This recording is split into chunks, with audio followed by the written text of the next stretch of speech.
It was kind of like this. Have you ever driven a car and your gas gauge is on empty and you are driving on fumes and a prayer and you're trying to get to a gas station before you run out of gas? Say yes. Yes.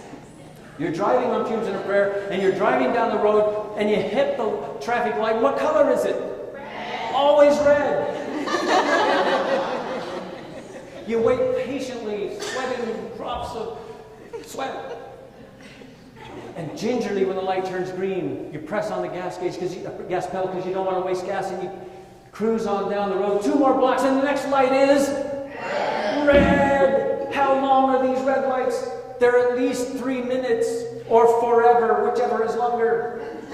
That's what it feels like. It finally turns green. You head on down the road. The next traffic light is red. No, it's yellow. And you're ready to cruise through, and then you notice the traffic control camera. They have those here? Yes. So you have to stop again. You wonder if you're going to make it. That's what it was like in the pilot seat of Cessna 6.5 Victor when they were vectoring me around. So I did the third thing, communicate. People sometimes ask me, "You're out of fuel. What happened? Did you crash?" My usual response is, "Yep. There were no survivors." Which might have been the case. When things start to go down for you, the first thing you've got to do is not figure out where you are and where you want to go and make your plans to get there. It's not to start talking to somebody about it. The very first thing when things start to go bad for you or you're planning an event is to get the basics.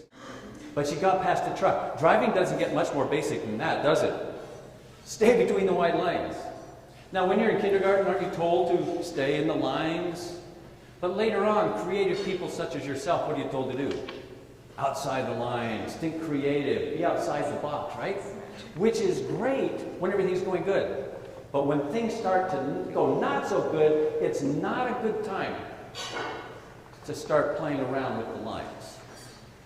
At that time, you need to stay between the lines. Stick to the basics. And for you, whether it's an adventure, a relationship, a business, an event, whatever it is, the first thing you start with, what's the most important thing here? What are the basics? Because if things start to go south, at some point we have to know what the basics are and get back to them. Aviate. Then navigate. Navigate is in 3 parts. I call it the ABCs of navigation. A, where you are. B, where you want to be. Then it would be the AGCs. This is the ABCs. Where you are, where you want to be, and the course you're going to take to get from here to there.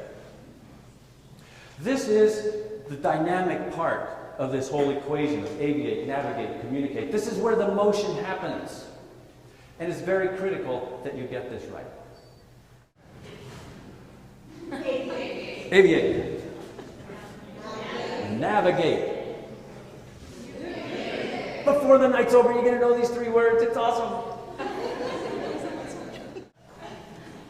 It works. I challenge you. When things seem to be going down for you, you're running out of gas, you need help, remember these 3 words, and in this order: aviate, navigate, communicate. And you will have a smooth landing, you will fly again tomorrow, and you will soar to new heights.